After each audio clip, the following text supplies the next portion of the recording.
वार्तांकन रोखठोक बातमी। सार्वजनिक वाहतूक व्यवस्था ही कोणत्याही स्थानिक स्वराज्य संस्थेचा कणा मानली जाते। मात्र सोलापूर महानगरपालिकेची परिवहन सेवा गेल्या अनेक वर्षापासून अक्षरशः अडखळलेल्या अवस्थेत आहे। सामान्य नागरिकांना दिलासा देण्याऐवजी ही सेवा कागदोपत्रीच अडकून पडल्याचं चित्र आहे। केंद्र शासनाच्या GNNURM योजनेअंतर्गत शहरात दाखल झालेल्या अशोक लेलँड कंपनीच्या सुमारे 100 लालपरी बसमुळे परिवहन व्यवस्था सुधारेल अशी मोठी अपेक्षा होती। मात्र या बसेस आजही धूळ खात पडू नये।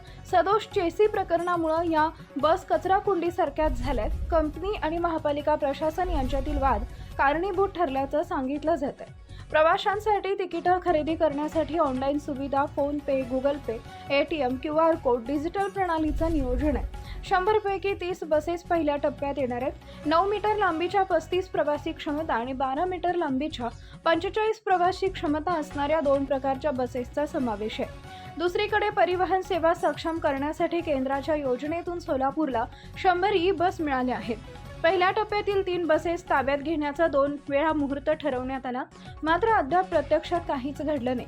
कंपनीसोबत करार प्रक्रियाच पूर्ण न झाल्याचं कारण पुढे केलं जात आहे। याशिवाय सुमारे 4 कोटी रुपयांची अनामत रक्कम जमा करण्याचा मुद्दाही अडवा येत असल्यानं योजना रखडली आहे। दरम्यान बुधवार पेठ इथं कोट्यवधी रुपये खर्च करून उभारण्यात आलेला ई-बस चार्जिंग स्टेशन ही वादाच्या भोवऱ्यात सापडले।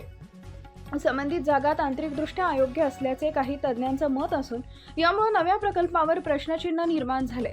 पुणे, मुंबई, नागपूर सारख्या शहरांमध्ये आधुनिक परिवहन व्यवस्था वेगानं विकसित होत असताना सोलापूर मात्र अजूनही मागेच आहे। असे असताना शहरातील बस सेवा कोलमडलेल्या अवस्थेत असून केवळ 12 बसच रस्त्यावर धावत आहेत। त्यामुळे ई-बस सेवा सुरू झाल्यानंतर शहर तसेच ग्रामीण भागातील प्रवाशांना मोठा फायदा होणार आहे। चार्जिंग स्टेशन उभारण्याचं काम पूर्ण झालेलं आहे। 12 कोटी रुपयांचा खर्च करण्यात आलाय। प्रत्येक चार्जिंग स्टेशनवर एका वेळी अनेक बस चार्ज होऊ शकतील अशी व्यवस्था करण्यात येते।